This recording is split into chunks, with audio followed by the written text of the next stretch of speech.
नमस्कार बच्चों, मैं चंद्रमोहन वर्मा आपका जीव विज्ञान विषय अध्यापक और आज हम बात करेंगे कक्षा 11 के अध्याय 6 के भाग 3 के बारे में। ठीक है, और इस भाग में बच्चों हम बात करने वाले हैं द्विबीजपत्री और एकबीजपत्री तने की तथा द्विबीजपत्री पर्ण और एकबीजपत्री पर्ण की शारीरिकी के बारे में। ठीक है, तो सबसे पहले बच्चों हम बात करते हैं द्विबीजपत्री तने की शारीरिकी किस प्रकार की होती है। ठीक है, तो उसकी शारीरिकों को समझने के लिए अपन को जो है इसकी आंतरिक संरचना है बच्चों वो समझना पड़ेगा, उसका जो है डायग्राम है वो समझना पड़ेगा। बच्चों देखिए, इसका डायग्राम कुछ इस प्रकार से होता है। इसका अनुप्रस्थ काट जब हम लेते हैं तने का, किसी भी द्विबीजपत्री तने का जब अनुप्रस्थ काट लिया जाता है बच्चों, तो कुछ इस प्रकार का दिखाई देता है। ठीक है, जिसमें कौन कौन से भाग होते हैं। सबसे बाहर की तरफ हमने देखा था कि सबसे बाहर की तरफ तो क्या होती है बच्चों, बाह्य त्वचा होती है। ठीक है, उसके नीचे फिर क्या होगी बच्चों, कोलेनकाइमा और पेरेन्काइमा कोशिका की बनी हुई, या फिर अपन कह सकते हैं कि उसके नीचे जो है वल्कुट भाग उपस्थित होता है। कौन सा भाग बच्चों,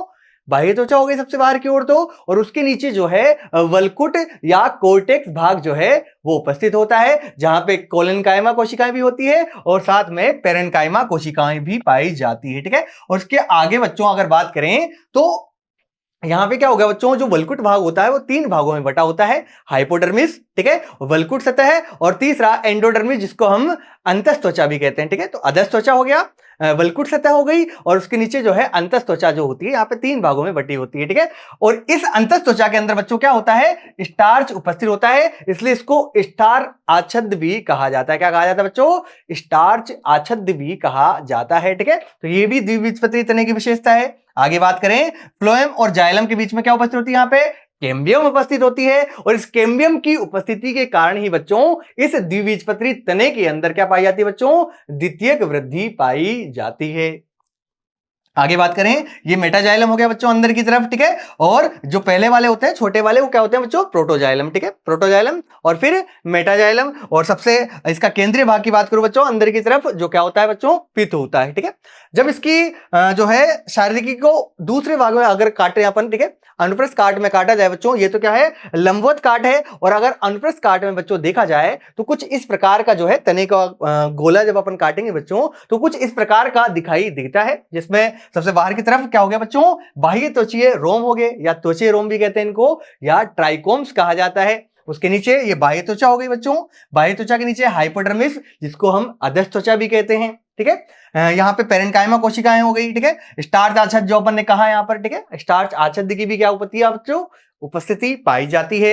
यहाँ पे जो संवहन बंडल होते हैं बच्चों जाइलम और फ्लोएम के बने हुए, वो बंडल केप से आच्छादित होते हैं। किससे बच्चों, बंडल केप से आच्छादित होते हैं। ये संवहन बंडल हो गए बच्चों, जिसके अंदर जाइलम और फ्लोएम होता है। प्राय जाइलम जो होता है वो पित्त की तरफ होता है, ठीक है, और परिधि की तरफ क्या होगा बच्चों, फ्लोएम होगा। ठीक है, ये मज्जा किरणें होती हैं यहाँ पर, और साथ में जो इसका मध्य भाग होता है बच्चों, जिसको हम क्या कहते हैं, पित्त कहते हैं। ठीक है, और ये जो अगर इसकी संरचना देखोगे बच्चों तो यहाँ पे जाइलम और फ्लोएम या संवहन बंडल अगर कहूं तो एक जो है छल्ले के रूप में जो है यहाँ पर व्यवस्थित होते हैं, या टूटी हुई वलय के रूप में जो है बच्चों यहाँ पर व्यवस्थित होते हैं। ठीक है, अब बात करते हैं बच्चों एक एक भाग के बारे में। सबसे पहले बात करते हैं बाह्य त्वचा के बारे में, जिसे हम इंग्लिश में क्या कहते हैं बच्चों, एपिडर्मिस कहते हैं। ठीक है, तो बाह्य त्वचा देखिए, बाह्य त्वचा तने की सबसे बाहरी रक्षात्मक सतह होती है। ये क्या करती है बच्चों, तने की रक्षा का कार्य करती है। ठीक है, जो आगे चल करके एधा या फिर जो है छाल में बदल जाती है। किसमें बदल जाती है बच्चों, जो पेड़ों की छाल होती है बच्चों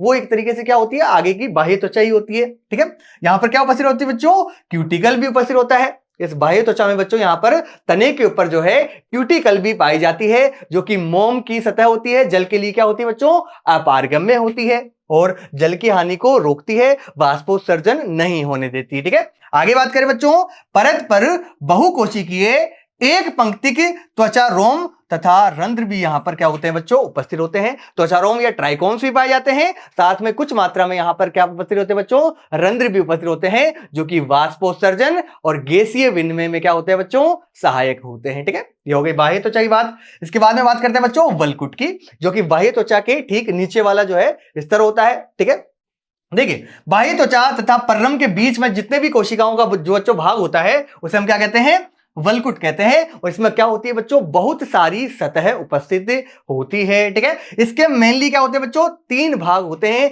3 क्षेत्र होते हैं, जैसे मैंने कहा था अधस्त्वचा या हाइपोडर्मिस, फिर वल्कुट सतह होती है, और सबसे अंदर की तरफ क्या होती है बच्चों, अंतस्त्वचा होती है। तो वो वल्कुट के ही 3 क्षेत्र होते हैं या 3 भाग होते हैं, ठीक है। तो सबसे पहले बात करते हैं अपन किसकी, बाहरी अधस्त्वचा की, जिसको हम हाइपोडर्मिस कहते हैं, ठीक है। एपिडर्मिस के नीचे की ओर जो कोशिकाएं होंगी बच्चों, वो हाइपोडर्मिस का निर्माण करती है या अधस्त्वचा का निर्माण करती है, ठीक है। बाह्य त्वचा, फिर अधस्त्वचा, फिर अंतस्त्वचा आती है, ठीक है। तो ये किसकी बनी होती है बच्चों, याद रखना है हमें, ये कोलेनकाइमा नाम जो को है कोशिकाओं की बनी होती है। किसकी बनी होती है बच्चों, कोलेनकाइमा कोशिकाओं की बनी होती है, ठीक है। और ये बाह्य त्वचा के नीचे उपस्थित होती है, तथा साथ में जो शेषव तना होता है, अर्थात तना जब भ्रूण अवस्था में होता है या छोटी अवस्था में, जब पौधा क्या होता है बच्चों, बहुत छोटा होता है, जिसको हम पौधे की शेषव अवस्था कहते हैं, ठीक है। उसमें क्या करता है बच्चों, उसको यांत्रिक सहारा प्रदान करता है तने को, ठीक है। तो आपसे पूछा जाएगा बच्चों कि बताइए तने के अंदर या शेषव तने के अंदर वह कौन सा भाग है जो उसे यांत्रिक सहारा प्रदान करता है। तो आप बताओगे कि कोलेनकाइमा की बनी हुई जो अधस्त्वचा होती है बच्चों, वही यांत्रिक सहारा प्रदान करती है, ठीक है। जो क्या करती है बच्चों, यांत्रिक सहारा जो है प्रदान करने में सहायक होती है शेषव तने को, ठीक है। ये हो गई अपनी हाइपोडर्मिस। आगे बात करें तो दूसरा कौन सा भाग हो गया बच्चों, दूसरा कौन सा क्षेत्र हो गया, वल्कुट सतह वाला क्षेत्र हो गया, ठीक है। वल्कुट सतह अधस्त्वचा के नीचे उपस्थित होती है, ठीक है। हाइपोडर्मिस के भी क्या होती है बच्चों, ये नीचे की ओर उपस्थित होती है। इसमें गोलाकार भित्ति वाले, कैसे बच्चों, गोलाकार भित्ति वाले पेरेनकाइमा कोशिकाओं की कुछ परतें जो है वो उपस्थित होती है, ठीक है। कौन से भाग में बच्चों, वल्कुट सतह वाले भाग में। और इनके परतों के मध्य बच्चों सुस्पष्ट अंतराकोशिकीय स्थान उपस्थित होता है। मतलब मैं कहना चाहूं तो ये पेरेनकाइमा कोशिकाएं होती है बच्चों, इनके बीच में रिक्त स्थान पाया जाता है, बीच बीच में खाली जगह जो है छूटी रहती है, ठीक है। अब तीसरे भाग की बात करते हैं बच्चों, जिसको कहते हैं अंतस्त्वचा या एंडोडर्मिस। पहले आपने बात की इसकी हाइपोडर्मिस की, फिर वल्कुट सतह हो गई, और सबसे अंदर की तरफ क्या होती है बच्चों, एंडोडर्मिस या फिर अंतस्त्वचा होती है, ठीक है। देखिए वल्कुट की सबसे भीतरी सतह होती है, ये इसके अंदर क्या होती है बच्चों, नाल के आकार की कोशिकाओं की सतह उपस्थित होती है। कैसे के आकार की बच्चों, नाल के आकार की जो है यहाँ पर नलिकाओं के रूप में जो है यहाँ पर कोशिकाओं की सतह जो है वो उपस्थित होती है। कौन से भाग में, अंतस्त्वचा या फिर एंडोडर्मिस वाले भाग में। आगे बात करें तो कोशिकाओं में यहां पर स्टार्च जो है प्रचुर मात्रा में उपस्थित होता है। कौन से भाग में बच्चों, अंतस्त्वचा में या एंडोडर्मिस में। पूछा जाएगा बच्चों आपसे कि बताइए द्विबीजपत्री तने के कौन से भाग में स्टार्च जो है प्रचुर मात्रा में उपस्थित होता है। तो आप बताओगे अंतस्त्वचा या फिर एंडोडर्मिस भाग में, ठीक है। अतः इन्हें क्या कहते हैं बच्चों, स्टार्च आच्छादित या फिर स्टार्च शीत कहा जाता है, ठीक है। तो द्विबीजपत्री तने की जो अंतस्त्वचा होती है बच्चों, उसको हम स्टार्च आच्छादित या स्टार्च शीत भी कहते हैं। बहुत इंपॉर्टेंट है बच्चों, पूछा जाता है कई एग्जाम्स में कि बताइए स्टार्च आच्छादित क्या है, या स्टार्च आच्छादित जो है द्विबीजपत्री तने की कौन सी सतह में उपस्थित होता है, तो अंतस्त्वचा सतह में उपस्थित होता है, ठीक है। आगे बात करें बच्चों, परिरंभ हो गया, ठीक है। हमने वल्कुट की तीनों सतह पढ़ ली, ठीक है। हाइपोडर्मिस देख लिया, वल्कुट सतह देख ली, और नीचे एंडोडर्मिस भी देख लिया। एंडोडर्मिस के भी नीचे की ओर क्या उपस्थित होती है बच्चों, परिरंभ उपस्थित होती है। क्या उपस्थित होती है बच्चों, परिरंभ या फिर पेरीसाइकिल जो है उपस्थित होती है।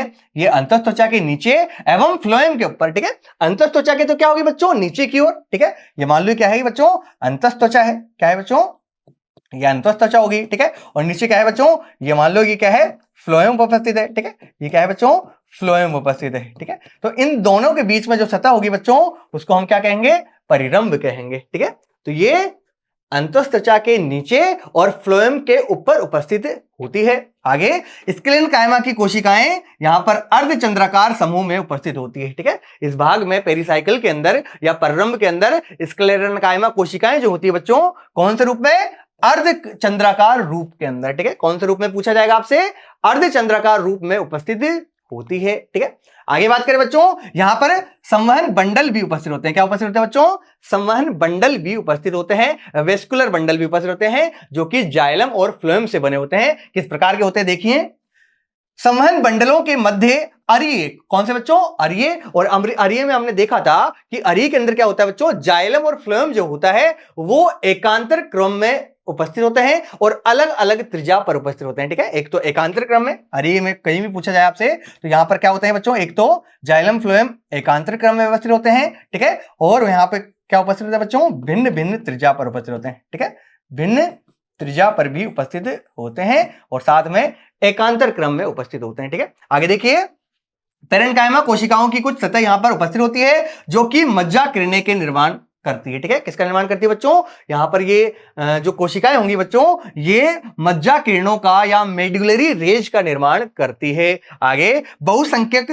संवहन बंडल एक छल्ले के रूप में बहुत बार पूछा जाता है बच्चों कि यहां पर बताइए द्विबीजपत्री तने के अंदर संवहन बंडल किस रूप में उपस्थित होते हैं, तो आप बताओगे छल्ले या वलय के रूप में। ठीक है, और कैसे, टूटे हुए, ये सतत नहीं होता बच्चों, बीच बीच में क्या रहता है, टूटा रहता है। ठीक है, या फिर लहरदार रूप में होता है। ठीक है, तो बहुसंख्यक संवहन मंडल एक छल्ले या वलय के रूप में व्यवस्थित होते हैं, किसके अंदर, द्विबीजपत्री तने के अंदर। ठीक है, नोट करने वाली बात क्या है बच्चों, यहां पे देखिए, संवहन मंडलों के का छल्ले में बना होना किसकी विशेषता है बच्चों, द्विबीजपत्री तने का व्यवस्थित क्या है, इसकी विशिष्टता है। ठीक है, तो आपसे पूछा जाएगा बच्चों कि बताइए छल्ले के रूप में संवहन मंडल जो होते हैं किसमें उपस्थित होते हैं, द्विबीजपत्री तने के अंदर उपस्थित होते हैं। ठीक है, ये इसका प्रमुख गुण है, अद्वितीय गुण है, जो केवल द्विबीजपत्री तने के अंदर ही पाया जाता है। आगे देखिए, प्रत्येक संवहन मंडल संयुक्त, ठीक है, संयुक्त का क्या मतलब है कि दोनों जाइलम और फ्लोएम जो होते हैं बच्चों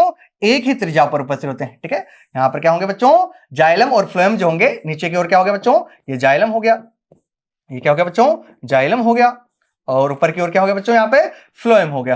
ठीक है, ऊपर की ओर क्या हो गया बच्चों, ये फ्लोएम हो गया। तो जाइलम और फ्लोएम यदि एक ही त्रिज्या पर उपस्थित हो तो इसको क्या कहते हैं बच्चों, संयुक्त संवहन मंडल कहते हैं। क्या कहते हैं बच्चों, इसे संयुक्त संवहन मंडल कहा जाता है। और साथ ही देखिए यहां पर क्या होता है, इनके बीच में कैम्बियम उपस्थित होती है। क्या उपस्थित होती है बच्चों, यहां पर कैम्बियम उपस्थित होती है। ठीक है, एधा उपस्थित होती है, और इस कैम्बियम की उपस्थिति के कारण ही ये जो है दोनों तरफ वृद्धि कर सकता है, द्वितीयक वृद्धि कर सकता है, और इस प्रकार के संवहन बंडल को हम कहते हैं बच्चों खुले प्रकार का संवहन बंडल। ठीक है, तो संयुक्त होता है और साथ में खुले प्रकार का भी होता है। देखिए, संयुक्त होता है, खुले प्रकार का होता है, तथा मध्यादि दारुक होता है, एंडार्क प्रकार का होता है। किस प्रकार का बच्चों, एंडार्क प्रोटोजाइलम। एंडार्क प्रोटोजाइलम का क्या मतलब है बच्चों, कि इसके अंदर जो प्रोटोजाइलम होता है वो अंदर की ओर होता है। ठीक है, प्रोटोजाइलम जो होगा बच्चों यहां पर वो क्या होगा, अंदर की ओर उपस्थित होगा, पित्त की ओर उपस्थित होता है। ठीक है, और बाहर की ओर क्या उपस्थित होता है बच्चों, फ्लोएम उपस्थित होता है। तो यहां पर जो संवहन बंडल होते हैं बच्चों, संयुक्त प्रकार के, खुले प्रकार के और मध्यादि दारुक या एंडार्क प्रोटोजाइलम प्रकार के पाए जाते हैं। किसके अंदर बच्चों, द्विबीजपत्री तने के अंदर। ये क्या है बच्चों, नोट करने वाली बात है। ठीक है, आगे देखते हैं बच्चों द्विबीजपत्री तने के बारे में ही। तने में पित्त जो होता है, यहां पर क्या होता है बच्चों, केंद्र के अंदर उपस्थित होता है। सबसे आंतरिक संरचना जो होती है बच्चों, यहां पर क्या होती है, पित्त ही होती है, और ये गोलाकार जो होती है, पेरेन्काइमी कोशिकाओं की उपस्थिति होती है यहां पर। ठीक है, क्या पाई जाती है यहां पर, गोलाकार पेरेन्काइमी या मृदुतकी कोशिकाएं पाई जाती है, और इसमें जो अंतराकोशिकीय स्थान जो होता है बच्चों, ये भी साथ के अंदर पाया जाता है। किसमें, पित्त वाले भाग के अंदर, जो कि पेरेन्काइमी कोशिकाओं की बनी होती है। और साथ साथ यहां पर बीच बीच में क्या होता है बच्चों, थोड़ा थोड़ा रिक्त स्थान भी उपस्थित होता है। ठीक है, तो ये हमने देखा किसके बारे में, द्विबीजपत्री तने की आंतरिक संरचना या शारीरिकी के बारे में। ठीक है, अब जानते हैं बच्चों हम एक बीजपत्री तने की शारीरिकी के बारे में। ठीक है, द्विबीजपत्री हमने देख लिया, अब जानते हैं हम एक बीजपत्री तने के अंदर क्या, शारीरिकी के अंदर कौन कौन से भाग आते हैं, क्या क्या अंतर होता है द्विबीजपत्री और एक बीजपत्री तने के अंदर। ठीक है, तो देखिए बच्चों, एक बीजपत्री तने की शारीरिक संरचना द्विबीजपत्री तने से कुछ भिन्न होती है। ठीक है, ज्यादा अंतर नहीं होता, थोड़ी बहुत भिन्न होती है, लेकिन इसके बात करें उत्तकों के विन्यासित रहने के क्रम में कोई अंतर नहीं होता। मतलब यहां पर उत्तक जो होते हैं बच्चों, उनका विन्यास जो होगा वो सेम ही होगा, कैसे की तरह, द्विबीजपत्री तने की तरह। अर्थात सबसे बाहर की तरफ क्या होगा, बाह्य त्वचा होगा, फिर वलकुट होगा। ठीक है, वलकुट में वही अधस त्वचा होगा, वलकुट सतह होगी, और अंतस त्वचा होगी। अंतस त्वचा के अंदर की तरफ क्या होगा बच्चों, परिरंभ होगा। परिरंभ के अंदर क्या पाए जाएंगे, परिरंभ के अंदर की ओर संवहन मंडल होते हैं, और संवहन मंडल के अंदर की ओर क्या पाए जाते हैं बच्चों, पित्त पाए जाते हैं। ठीक है, तो विन्यास का क्रम बच्चों यहां पर चेंज नहीं होगा, विन्यास का क्रम द्विबीजपत्री तने के अनुसार यहां पर भी पाया जाता है। ठीक है, आगे देखते हैं बच्चों, इसकी संरचना अगर देखी जाए तो ये कुछ इस प्रकार की दिखाई देती है। इसमें बात करें अपन, सबसे बाहर की ओर तो क्या हो गई, बाह्य त्वचा हो गई। इसके नीचे हमने बात की हाइपोडर्मिस या अधस्थ त्वचा पाई जाती है, ठीक है। यहाँ पर ये क्या हो गए, इसके संवहन मंडल हो गए, जो कि किस रूप में होते हैं बच्चों, यहाँ पर बिखरे हुए रूप में होते हैं, ठीक है। किस प्रकार के होते हैं बच्चों, यहाँ पर और भी साफ देख सकते हैं अपन कि संवहन मंडल जो है बच्चों पूरे के अंदर क्या है, बिखरे हुए हैं, ठीक है। तो ये बिखरे हुए संवहन मंडल यहाँ पर पाए जाते हैं, ठीक है। अंदर की तरफ क्या होता है बच्चों, यहाँ पर भरण या मौलिक ऊतक पाया जाता है, या हाइपोडर्मिस होगी अपनी, और सबसे बाहर की तरफ एपिडर्मिस या बाह्य त्वचा पाई जाती है, ठीक है। ये क्या हो गया बच्चों, इसका भरण ऊतक हो गया, ठीक है। बाकी संरचनाएं क्या होगी बच्चों, यहाँ पर लगभग सेम ही होंगे, बस अंतर जो है यहाँ पर 2-4 है, यहाँ पर पित्त नहीं है, ठीक है। संवहन मंडल क्या है बच्चों, यहाँ पर बिखरे हुए पाए जा रहे हैं, ठीक है। तो ये क्या होते हैं बच्चों, कुछ अंतर होते हैं। साथ ही देखिए वहां पर क्या थी, त्वचारोम भी उपस्थित है, जबकि यहाँ पर कोई त्वचारोम जो है यहाँ पर उपस्थित नहीं है, ठीक है। तो जानते हैं बच्चों इन संरचनाओं को एक एक करके। देखिए, एक बीजपत्री तने की बाह्य त्वचा पर त्वचारोम अनुपस्थित होते हैं। पहली चीज तो क्या हो गया, पहला अंतर क्या हो गया कि यहां पर त्वचारोम नहीं पाए जाते हैं, अनुपस्थित होते हैं, जबकि द्विबीजपत्री तने के अंदर बच्चों त्वचारोम या ट्राइकोम्स जो है वो पाए जा रहे थे, ठीक है। एक बीजपत्री तने में अधस्थ त्वचा या हाइपोडर्मिस जो होती है बच्चों स्क्लेरन कायमा की बनी होती है। दूसरा अंतर क्या हो गया, यहां पे हाइपोडर्मिस जो होती है बच्चों वो स्क्लेरन कायमा की बनी होती है, जबकि द्विबीजपत्री तने में हमने देखा था वहां पर किसकी बनी हुई थी बच्चों, वो कोलेन कायमा की बनी हुई थी, ठीक है। जबकि यहां पर स्क्लेरन कायमा की बनी होती है। ये भी क्या है बच्चों, प्रमुख अंतर है। नेक्स्ट अपन बात करें, वलकुट में कई सतह उपस्थित होती है, इसमें बहुत से बिखरे हुए संवहन मंडल उपस्थित होते हैं, ठीक है। तीसरा अंतर क्या आ गया कि यहां पर जो संवहन मंडल होते हैं बच्चों वो बिखरे हुए रूप में पाए जाते हैं, जबकि वहां पर वलय या छल्ले में व्यवस्थित थे, ठीक है। आगे बात करें, संवहन मंडल के चारों ओर स्क्लेरनकाइमी बंडल आच्छादित उपस्थित होता है, ठीक है। मतलब इन बंडल जो होते हैं बच्चों, यहाँ पे संवहन मंडल जो होंगे उसको घेरने के लिए या उसके चारों ओर क्या उपस्थित होता है बच्चों, यहाँ पर बंडल आच्छादित उपस्थित होता है। क्या उपस्थित होता है बच्चों, बंडल आच्छादित उपस्थित होता है। वहां पे तो स्टार्च आच्छादित था, ठीक है, अंतःत्वचा को जिसको बोल रहे थे अपन, जबकि यहाँ पर क्या होते हैं बच्चों, संवहन बंडल जो होते हैं उसके चारों ओर क्या पाया जाता है, बंडल आच्छादित या वेस्कुलर चीज जो है वो पाई जाती है, ठीक है। संवहन मंडल की बात करें बच्चों तो संयुक्त प्रकार का होता है, अर्थात जाइलम और फ्लोएम एक ही त्रिज्या पर होंगे यहां पर भी, ठीक है। एवं बंद प्रकार के होते हैं क्योंकि यहां पर कोई कैम्बियम नहीं पाई जाती। यहां पर कैम्बियम क्या होती है बच्चों, अनुपस्थित होती है, ठीक है।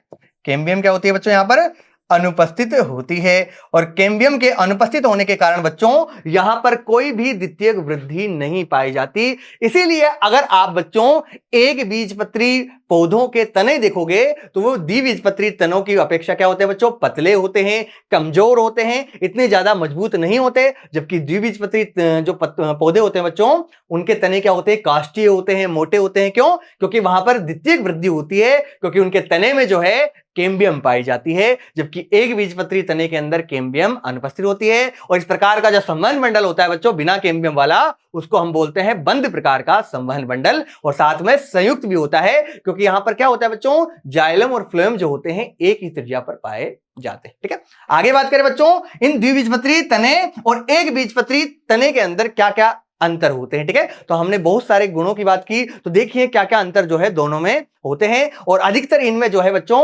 अंतर वाले क्वेश्चन ही ज्यादा पूछे जाते हैं कि बताइए द्विबीजपत्री और एक बीजपत्री तने में क्या क्या अंतर है, ठीक है। और अंतर को अगर आपको अंतर याद हो जाए बच्चों तो इनकी संरचना भी आसानी से याद हो सकती है। देखिए क्या क्या अंतर है।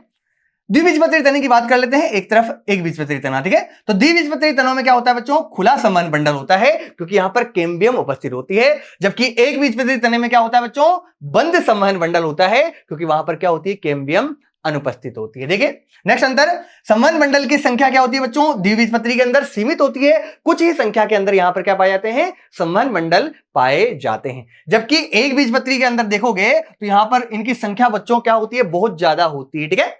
आपसे पूछा जाएगा कि बताइए कौन से तने के अंदर संवहन मंडलों की संख्या अत्यधिक होती है, तो आप बताओगे एक बीजपत्री तने के अंदर, ठीक है।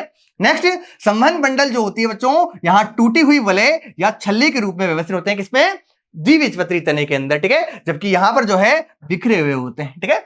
एक बीजपत्री में संवहन मंडल बिखरे हुए रूप में होते हैं, जबकि द्विबीजपत्री के अंदर एक छल्ले में उपस्थित होते हैं, रिंग में या वलय में उपस्थित होते हैं, ठीक है।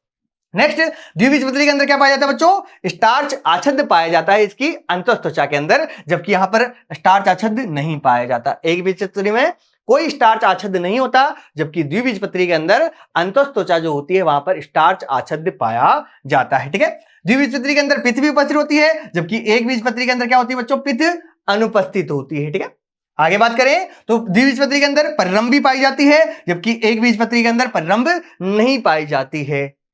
आगे बात करें बच्चों, द्विबीजपत्री के अंदर तो क्या होगा, बंडल केप उपस्थित होते हैं। क्या उपस्थित होते हैं बच्चों, बंडल केप उपस्थित होते हैं, जो कि जो वो वेस्कुलर बंडल होता है या फिर संवहन बंडल जो होता है उसको आंशिक रूप से ढकते हैं। जबकि अगर बात करें हम किसकी, एक बीजपत्री तने की, तो वहां बंडल को आवृत करने के लिए बच्चों क्या पाए जाते हैं, बंडल आच्छाद्य पाए जाते हैं। ठीक है, तो द्विबीजपत्री के अंदर तो बंडल केप होता है और एक बीजपत्री के अंदर बंडल आच्छाद्य पाए जाते हैं। ठीक है, इसके बाद में बात करें बच्चों, यहां पर हाइपोडर्मिस कोलन कायमा की बनी होती है, जबकि एक बीजपत्री में हाइपोडर्मिस जो होती है वो स्क्लेरन कायमा की बनी होती है। ठीक है, स्क्लेरन कायमा क्या होती है बच्चों, मृत कोशिकाएं होती है, ज्यादा यांत्रिक सहारा वहां पर प्रदान करती है। ठीक है, जबकि अगर बात करें हम द्विबीजपत्री के अंदर तो वहां पर हाइपोडर्मिस जो होती है वो कोलन कायमा कोशिकाओं की बनी होती है। ठीक है, तो ये अंतर हो गया बच्चों किसके अंदर, द्विबीजपत्री और एक बीजपत्री तने के अंदर। ठीक है, अब बात करते हैं हम द्विबीजपत्री और एक बीजपत्री पर्ण के बारे में। ठीक है, तो पहले देखते हैं हम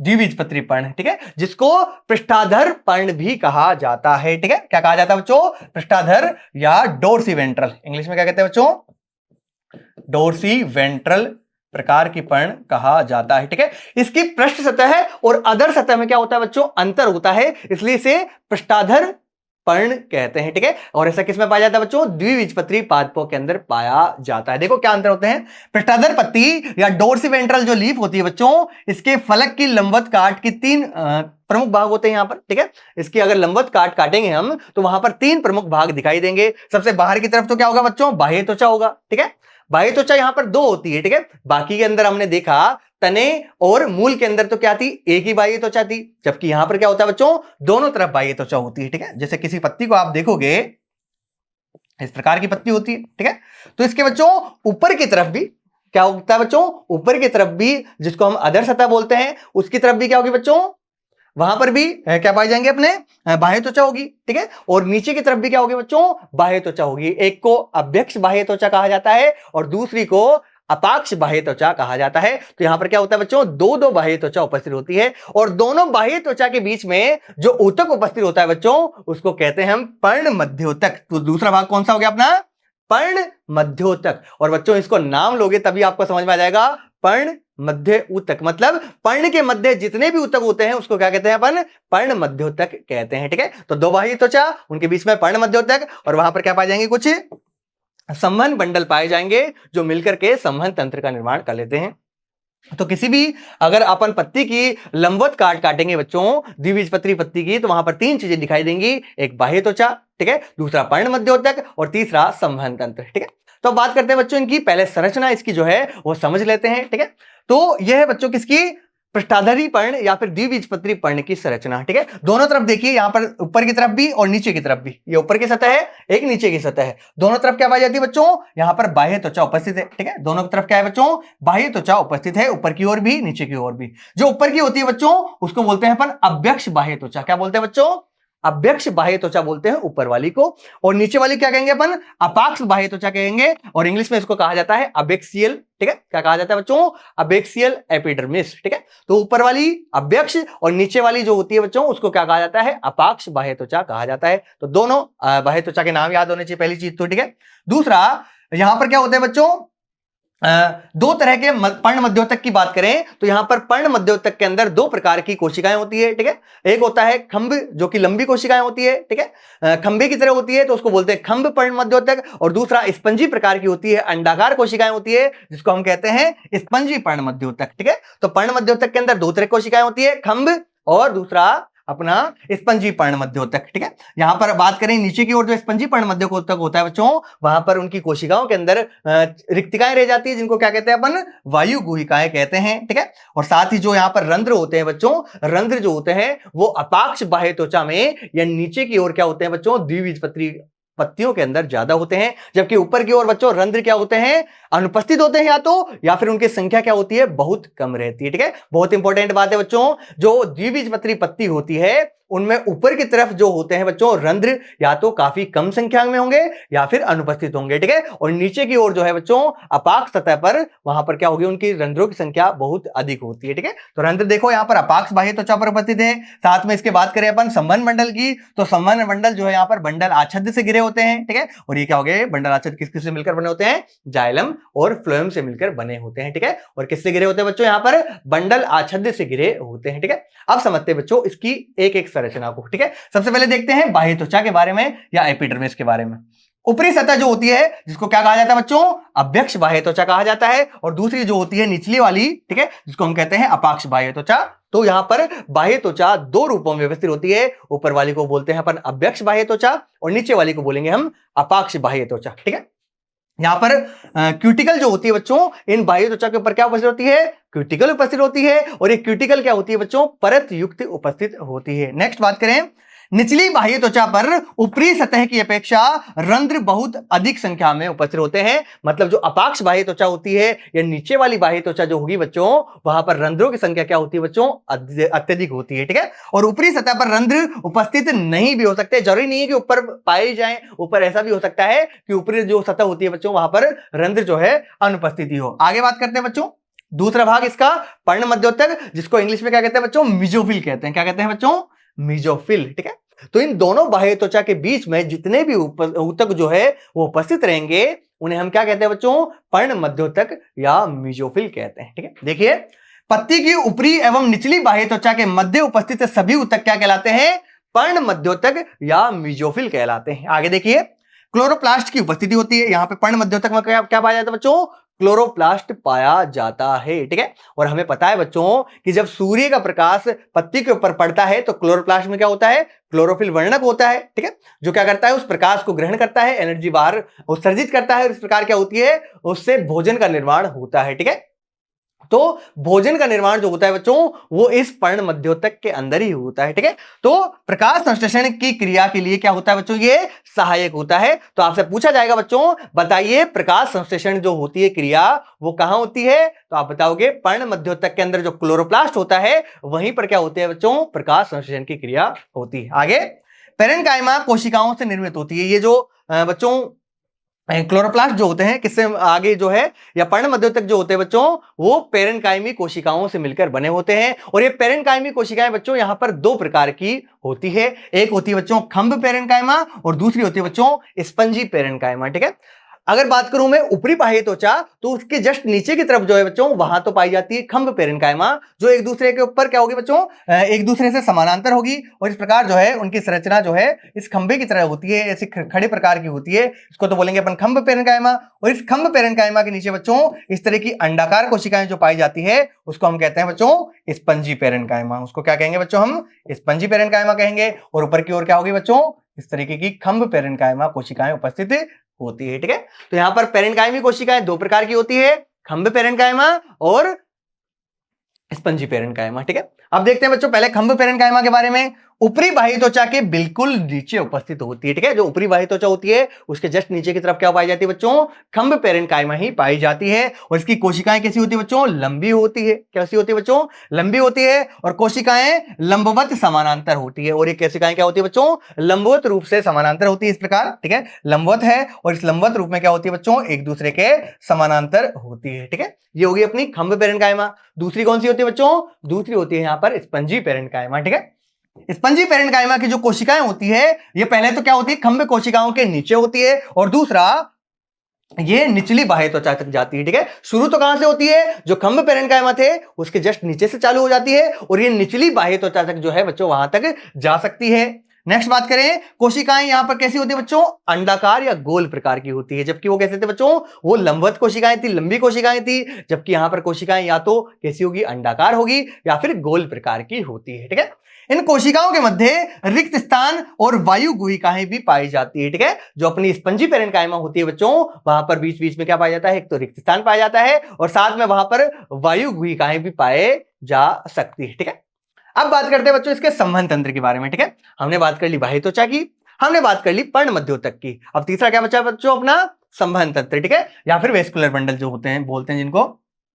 यहां पर संवहन मंडल जो होते हैं बच्चों वो उपस्थित होते हैं। बंडल शिराओं तथा मध्य शिरा संवहन मंडल का माप शिराओं के माप पर आधारित होता है। ठीक है, मान लो कि कुछ संवहन मंडल जो है बच्चों वो कहां उपस्थित है, पत्ती की मध्य शिरा के ऊपर। ठीक है, ये पत्ती है। ठीक है, इसकी क्या हो गई बच्चों, मध्य शिरा हो गई, और बाकी ये क्या होगी बच्चों, अन्य शिरा। ठीक है, तो यहां पर जो है मध्य शिरा पर मान लो कि संवहन मंडल उपस्थित है, और कुछ क्या उपस्थित है बच्चों, शिराओं पर उपस्थित है। तो इनका आकार जो होता है बच्चों संवहन मंडल का, जो कि मध्य शिरा और शिराओं पर व्यवस्थित है, इसका माप जो है शिराओं के माप पर आधारित होता है। अर्थात इन शिराओं का माप जिस प्रकार का होगा, इनके संवहन मंडल का माप भी क्या होगा बच्चों, उसी प्रकार का पाया जाता है। ठीक है, आगे बात करें, इन शिराओं की मोटाई द्विबीजपत्री पत्तियों की जालिका शिराविन्यास में क्या होती है बच्चों, भिन्न होती है। ठीक है, यहां पर अगर बात करें शिराविन्यास किस प्रकार का पाया जाता है, तो यहां पर जालिकावत शिराविन्यास पाया जाता है। ठीक है, जहां पर शिराएं और चिरिकाएं मिलकर के एक जालनुमा संरचना बना लेती है, तो यहां पर क्या पाया जाता है बच्चों, जालिकावत शिराविन्यास पाया जाता है। रेटिकुलेट वेनेशन जो है यहां पर पाया जाता है। आगे बात करें, संवहन मंडल संयुक्त प्रकार के होते हैं, अर्थात एक ही त्रिज्या पर होंगे। आगे बही फ्लोएमी होते हैं, अर्थात फ्लोएम क्या होता है बच्चों, बाहर की ओर होता है, तथा मध्यादि दारुक होते हैं। ठीक है, और आदि दारुक या फिर प्रोटोजाइलम क्या होता है बच्चों, मध्य की ओर होता है, अंदर की ओर होता है, और फ्लोएम क्या होगा बच्चों, इसमें बाहर की तरफ। ठीक है, इस प्रकार से जो है यहां पर फ्लोएम तो क्या होगा बच्चों, बाहर की तरफ होगा, और मध्यादि दारुक क्या होगा बच्चों, अंदर की ओर होगा। ठीक है, तो इसको बोलते हैं मध्यादि दारुक अवस्था, और साथ में बही फ्लोएमी अवस्था,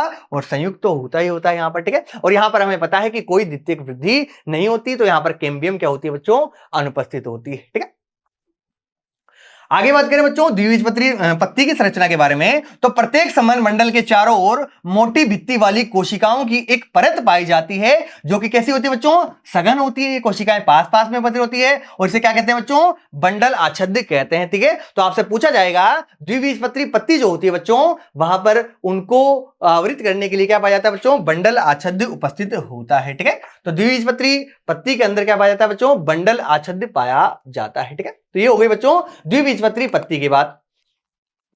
आगे बात करते हैं बच्चों हम एक बीजपत्री पत्ती की या मोनोकोट लीफ की बात करते हैं। और सबसे पहली बात तो बच्चों इसकी पत्ती को क्या कहा जाता है, पार्श्विक कहा जाता है, या आइसोबाइलेटरल कहा जाता है। ठीक है, सम मतलब समान है, द्विपार्श्विक मतलब दोनों तरफ से। ठीक है, मतलब इसके अंदर जो पत्तियां होती है बच्चों एक बीजपत्री के अंदर, वो दोनों तरफ से क्या होती है बच्चों, समान होती है। इनमें अपाक्ष और जो अव्यक्त सतह होती है बच्चों, उनके अंदर ज्यादा अंतर नहीं पाया जाता। ठीक है, तो दोनों तरफ से समान होने के कारण इसे क्या कहा जाता है बच्चों, इसे कहा जाता है समद्विपार्श्विक पत्ती या फिर आइसोबाइलेटरल लीफ कहा जाता है। ठीक है, देखिए इस पत्ती का शारीर या एनाटॉमी की बात करें बच्चों, अधिकांशतः पृष्ठाधार। ठीक है, किस प्रकार की बच्चों, पृष्ठाधार पत्ती के समान ही होता है। ठीक है, इसकी अगर शारीरिकी की बात करें तो अधिकांशतः तो किसके समान होता है बच्चों, द्विबीजपत्री के समान ही होता है, लेकिन कुछ होते हैं बच्चों यहाँ पर अंतर पाए जाते हैं। क्या क्या होते हैं देखिए, कुछ भिन्नता यहाँ पर प्रदर्शित होती है, जैसे कि ऊपरी एवं निचली बाह्य त्वचा पर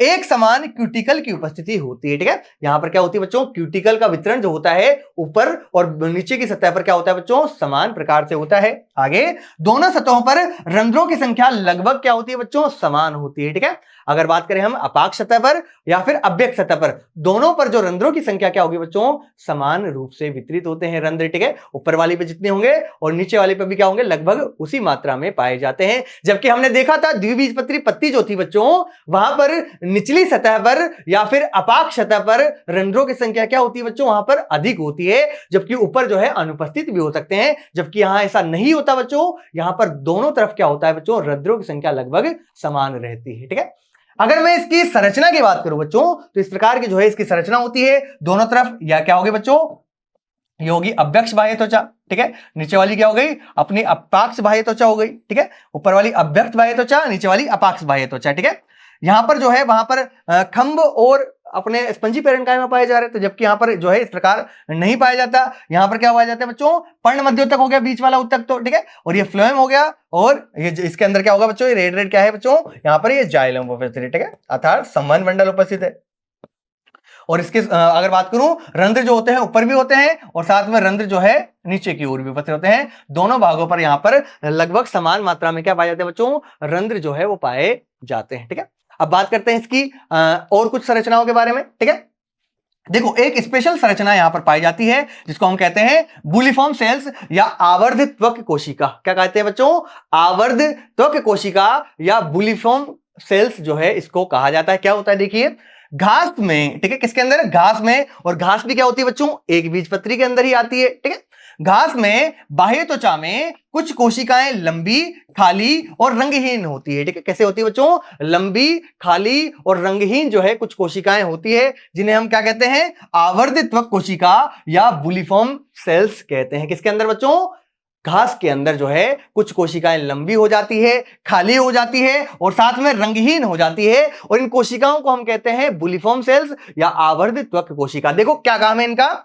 जब कोशिकाएं स्फीत होती है, स्फीत मतलब जब फूल जाती है, कोशिकाएं क्या होती है बच्चों? स्फीत होती है या फूल जाती है, तब ये कोशिकाएं मुड़ी हुई पत्तियों को खुलने में सहायक होती है, ठीक है। जब बच्चों कोई क्या हो, कोशिकाएं फूल जाए तो ये फूल कर क्या करती है बच्चों? उन जो मुड़ी हुई पत्तियां हैं उनको खोलने में या सीधा करने में बच्चों क्या होती है? सहायक होती है, ठीक है। आपने देखा होगा घास के अंदर या कई जैसे एक बीजपत्री पौधे, जैसे कई अनाज देख लो, गेहूं का देख लो, बाजरे का पौधा देखोगे तो वहां पत्तियां क्या होती है बच्चों? इस प्रकार की होती है, ठीक है। पत्तियां क्या होती है बच्चों? इस प्रकार की होती है वहां पत्तियां, ठीक है, इस प्रकार की होती है, जो कि क्या होती है? पत्तियां वहां पर मुड़ जाती है, ठीक है। तो उन मुड़ी हुई पत्तियों को सीधा करने का काम जो है बच्चों इन बुलिफॉर्म कोशिकाओं के द्वारा या आवर्ध त्वक कोशिकाओं के द्वारा ही किया जाता है, ठीक है। आगे बात करें बच्चों, वाष्पोत्सर्जन की अधिक दर होने पर ये पत्तियां जो है वाष्पोत्सर्जन की दर को कम करने के लिए क्या हो जाती है? मुड़ जाती हैं, ठीक है। जब इनको वाष्पोत्सर्जन कम करना होगा, अब इनको पता है कि इनकी पत्तियां क्या होती है? लंबी लंबी होती है, ठीक है। अब लंबी पत्तियां हैं तो उस पर जब सूर्य का प्रकाश पड़ेगा तो उनके अंदर जो जल उपस्थित है बच्चों वो भाप बन के उड़ जाएगा, अर्थात वाष्पोत्सर्जन ज्यादा होगा। तो ये क्या करती है? अपने आप को वाष्पोत्सर्जन से बचाने के लिए क्या करती है बच्चों? इस तरीके से क्या हो जाती है? मुड़ जाती है, ठीक है। क्या हो जाती है बच्चों? इस तरीके से मुड़ जाती है ताकि जो है अधिकतर सतह पर जो है प्रकाश ना पहुंचे और उसका वाष्पोत्सर्जन भी ना हो, ठीक है। तो वाष्पोत्सर्जन बचाने के लिए क्या होती है बच्चों? मुड़ जाती है। आगे बात करें, एक बीजपत्री की पत्तियों में समानांतर शिराविन्यास होता है। कैसा होता है बच्चों? यहां पर समानांतर शिराविन्यास पाया जाता है, ठीक है। और पत्ती की लंबवत काट को देखने पर संवहन बंडल की माप भी क्या होती है बच्चों? एक समान प्रकार की प्राप्त होती है, ठीक है। यहां पर अपन इसकी लंबवत काट काट करके देखेंगे तो वहां पर संवहन बंडल जो होते हैं बच्चों उसकी माप क्या होगी? एक समान होगी, जबकि द्विबीजपत्री के अंदर ऐसा नहीं होता है, ठीक है। तो देखिए इस भाग में बच्चों हमने किसके बारे में जाना? पहले जाना किसके बारे में? द्विबीजपत्री और एक बीजपत्री तने की शारीरिकी के बारे में, और उसके बाद में हमने देखा द्विबीजपत्री और एक बीजपत्री पत्ती की शारीरिकी के बारे में, ठीक है। तो मैंने अंतर जो है द्विबीजपत्री और एक बीजपत्री तने के मध्य तो बता दिया था मैंने, ठीक है, कि क्या क्या अंतर होता है वहां पर, ठीक है। जैसे अगर बात करूं द्विबीजपत्री के अंदर वहां स्टार्च आच्छादित पाया जाता है, जबकि एक बीजपत्री के अंदर ऐसा नहीं होता। जबकि एक बीजपत्री में बंडल आच्छादित पाया जाता है जो कि द्विबीजपत्री में नहीं पाया जाता, ठीक है। अगर बात करूं मैं द्विबीजपत्री के अंदर तो वहां संवहन बंडल जो होते हैं बच्चों वलय के रूप में या छल्ले के रूप में व्यवस्थित होते हैं, जबकि एक बीजपत्री के अंदर क्या होते हैं बच्चों? वहां पर बिखरे हुए रूप में पाए जाते हैं। हाइपोडर्मिस की बात करें तो द्विबीजपत्री में कोलन कायमा की बनी होती है, जबकि एक बीजपत्री में स्क्लेरन कायमा की बनी होती है, ठीक है। एक बीजपत्री और द्विबीजपत्री पत्ती के अंदर भी बच्चों आपको कुछ अंतर में जो है लिखा देता हूं, और उसके बाद में हम क्या करेंगे बच्चों? कुछ क्वेश्चन करेंगे, ठीक है। देखिए लिख लेते हैं, यहां पर एक तरफ लिख लेते हैं द्विबीजपत्री पत्ती, ठीक है, द्विबीजपत्री पर्ण, और एक तरफ लिखते हैं बच्चों एक बीजपत्री पर्ण।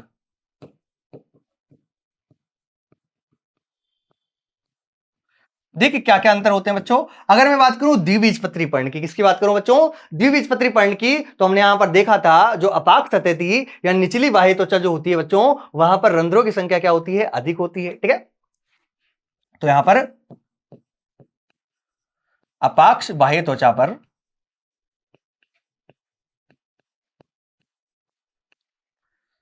पहला अंतर हो गया ये, ठीक है। रंध्रों की संख्या अधिक होती है। क्या होती है बच्चों? रंध्रों की संख्या अपाक्ष बाह्य त्वचा पर या निचली बाह्य त्वचा पर अधिक होती है, रंध्रों की संख्या अधिक होती है बच्चों यहां पर, ठीक है। जबकि अगर बात करूं मैं एक बीजपत्री की तो यहां पर रंध्रों की संख्या क्या होती है बच्चों? दोनों बाह्य त्वचा पर समान होती है, ठीक है। रंध्रों की संख्या क्या होती है बच्चों? दोनों जगह क्या होती है? दोनों बाह्य त्वचा पर समान होती है, ठीक है। आगे बात करूं बच्चों तो द्विबीजपत्री पर्ण जो हमने देखा था वहां पर क्या थे बच्चों? बंडल आच्छादित उपस्थित थे, ठीक है। यहां पर क्या पाए जाते हैं बच्चों? बंडल आच्छादित पाए जाते हैं, ठीक है। यहाँ पर क्या होता है बच्चों, बंडल आच्छादित जो है वो पाया जाता है, ठीक है। जबकि यहाँ पर एक बीजपत्री के अंदर बंडल आच्छादित जो होता है वो क्या होता है बच्चों, अनुपस्थित होता है, ठीक है। यहाँ पर क्या होता है, बंडल आच्छादित अनुपस्थित होता है, ठीक है। ये बंडल आच्छादित हो गया अपना अनुपस्थित। आगे बात करें बच्चों, जो द्विबीजपत्री पर्ण होती है उसको क्या कहा जाता है बच्चों, उसे कहा जाता है बच्चों डोर्सी वेंट्रल या पर्णाधार, ठीक है। इसे क्या कहते हैं अपन, पृष्ठाधार, ठीक है। क्या कहा जाता है बच्चों, इसे पृष्ठाधार पत्ती भी कहा जाता है, ठीक है। इसे क्या कहते हैं हम, पृष्ठाधार पर्ण कहते हैं। जबकि हम एक बीजपत्री पर्ण जो होती है उसको क्या कहते हैं, समद्विपार्श्विक पर्ण कहते हैं। क्या कहते हैं बच्चों, समद्विपार्श्विक पर्ण इसे कहा जाता है, ठीक। ये कह दिया हमने, समद्विपार्श्विक पर्ण, ठीक है। और बात करें हम, समद्विपार्श्विक भी हो गया अपना, ठीक है। और क्या अंतर थे बच्चों, यहां पर जो है क्या पाई जाती थी, यहां पर खंभ और स्पंजी पैरेन्काइमा पाई जाती थी। यहां पर क्या होती है, लगभग सारी जो होती है वो स्पंजी पैरेन्काइमा ही उपस्थित होती है, ठीक है। तो क्या हो गया बच्चों, द्विबीजपत्री और एक बीजपत्री पर्ण में क्या हो गया, कुछ प्रमुख अंतर जो है वो हो गए अपने, ठीक है। यहां पर अगर बात करें अपन एक बीजपत्री पर्ण जो थी वहां पे और क्या पाया जा रहा था, आवर्धित त्वक कोशिका या बुलिफॉर्म कोशिकाएं भी पाई जा रही थी, ठीक है। तो यहां पर आवर्धित त्वक कोशिका जो होती है या बुलिफॉर्म सेल जो होती है बच्चों वो उपस्थित होती है, ठीक है, एक बीजपत्री के अंदर। जबकि यहां पर क्या होती है, यहां पर अनुपस्थित होती है आवर्धित त्वक कोशिका या फिर बुलिफॉर्म सेल्स, ठीक है। तो ये अंतर हो गए बच्चों किसके अंदर, अपने द्विबीजपत्री और एक बीजपत्री पर्ण की शारीरिकी के अंदर, ठीक है। अब देखते हैं बच्चों इसके कुछ क्वेश्चंस के बारे में, ठीक है। पहला क्वेश्चन है बच्चों आपके सामने जो पूछ रहा है हमसे कि द्विबीजपत्री तने एवं एक बीजपत्री तने में हाइपोडर्मिस या अधस त्वचा जो होती है बच्चों क्रमशः किसकी बनी होती है। आपको बताना है कि द्विबीजपत्री तने और एक बीजपत्री तने के अंदर क्रमशः जो हाइपोडर्मिस होती है उसकी अधस त्वचा जो होती है वो किसकी बनी होती है, ठीक है। तो हमने देखा था एक के अंदर तो कोलेनकाइमा की बनी होती है और दूसरे के अंदर स्क्लेरेनकाइमा की बनी होती है। कोलेनकाइमा किसमें, कोलेनकाइमा की बनी होती है बच्चों अपने द्विबीजपत्री तने के अंदर, और एक बीजपत्री तने में किसकी बनी होती है बच्चों, स्क्लेरेनकाइमा की बनी होती है, ठीक है। तो पहले कोलेनकाइमा आएगा और बाद में स्क्लेरेनकाइमा आएगा। तो आंसर क्या हो गया अपना,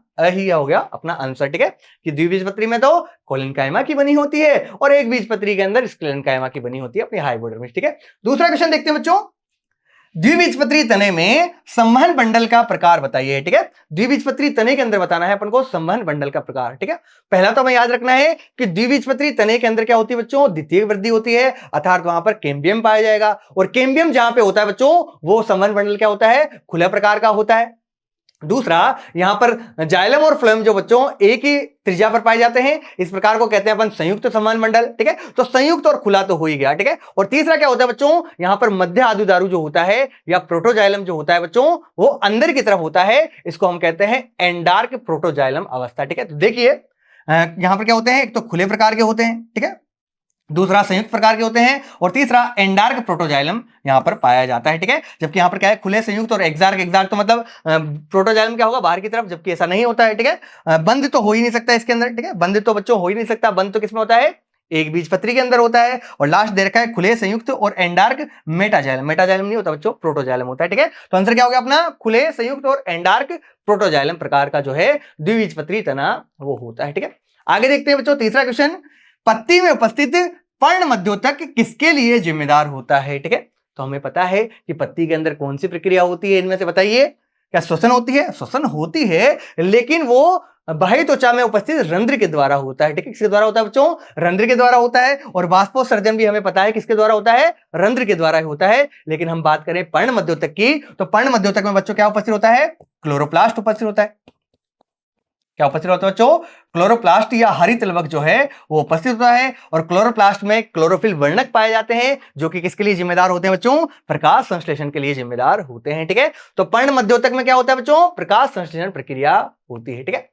अब देखते हैं बच्चों खालिस्तान, ठीक है। पहला खालिस्तान है अपना आवर्धित त्वक कोशिका खालिस्तान में पाई जाती है, ठीक है। तो एक बीजपत्री के अंदर पाई जाती है और एक बीजपत्री के अंदर भी आपके नाम लिखा हुआ है किसका, घास के पौधे का, ठीक है। तो घास के अंदर पाई जाती है, किसके अंदर पाई जाती है बच्चों, घास के अंदर पाई जाती है। या हम कह सकते हैं कि एक बीजपत्री पादपों के अंदर ही क्या पाई जाती है, आवर्धित त्वक कोशिका, ये जिसे हम क्या कहते हैं बच्चों, इंग्लिश के हम कहते हैं इसमें बुलिफॉर्म सेल्स। क्या कहते हैं बच्चों, बुलिफॉर्म सेल्स इसे कहा जाता है, ठीक है।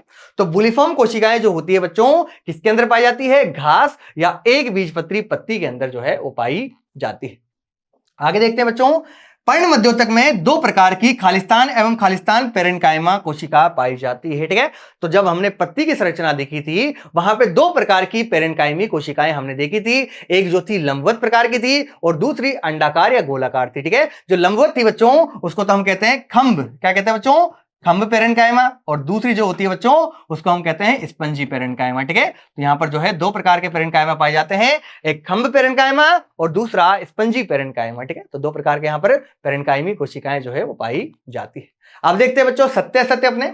देखिए, एक बीजपत्री तने में संवहन मंडल बिखरे हुए रूप में, किस रूप में बच्चों, बिखरे हुए रूप में पाए जाते हैं। किसमें दे रखा है बच्चों, एक बीजपत्री तने में। तो हमने देखा था द्विबीजपत्री के अंदर तो क्या था बच्चों, इस प्रकार जो है वहां पर वलय बन रही थी। ठीक है, वहां पर द्विबीजपत्री में क्या था, इस प्रकार जो है वलय बन रही थी और इस वलय पर ही क्या पाए जा रहे थे, संवहन मंडल पाए जा रहे थे। जबकि हम देखें किसके अंदर, एक बीजपत्री के अंदर, तो हाँ संवहन मंडल क्या होता है बच्चों, इस प्रकार से बिखरे हुए रूप में पाए जाते हैं। तो अपना क्या है बच्चों, बिल्कुल सत्य कथन है कि एक बीजपत्री तने में संवहन मंडल जो होते हैं बिखरे हुए अवस्था में या बिखरे हुए रूप में पाए जाते हैं। ठीक है बच्चों, आज का लास्ट क्वेश्चन है अपना जो हमसे पूछ रहा है, द्विबीजपत्री तने में स्टार्च आच्छाद्य की अनुपस्थिति होती है। ठीक है, तो बताइए, हमने देखा था द्विबीजपत्री तने की कौन से भाग में, हाइपोडर्मिस में। किसमें बच्चों, हाइपोडर्मिस में क्या पाया जा रहा था, वहां पर स्टार्च का जमाव था जिसको हम क्या कहते थे, स्टार्च आच्छाद्य कहते थे। ठीक है, तो वो द्विबीजपत्री की हाइपोडर्मिस में ही तो होता है। ठीक है, जबकि यहां क्या दिया हुआ है कि द्विबीजपत्री तने में स्टार्च आच्छाद्य की अनुपस्थिति दे रखी है बच्चों, उपस्थिति नहीं अनुपस्थिति दे रखी है। तो ये अपना कथन कैसा हो गया बच्चों, असत्य कथन हो गया। ठीक है, तो इस भाग में बच्चों हमने जाना किसके बारे में, द्विबीजपत्री और एक बीजपत्री तने के बारे में, और साथ ही द्विबीजपत्री और एक बीजपत्री पर्ण की शारीरिकी के बारे में। ठीक है, तो आशा है बच्चों ये दोनों जो है आपको तने और पत्ती की शारीरिकी जो है समझ में आ गई होंगी। तो आज के लिए बच्चों इतना ही, धन्यवाद।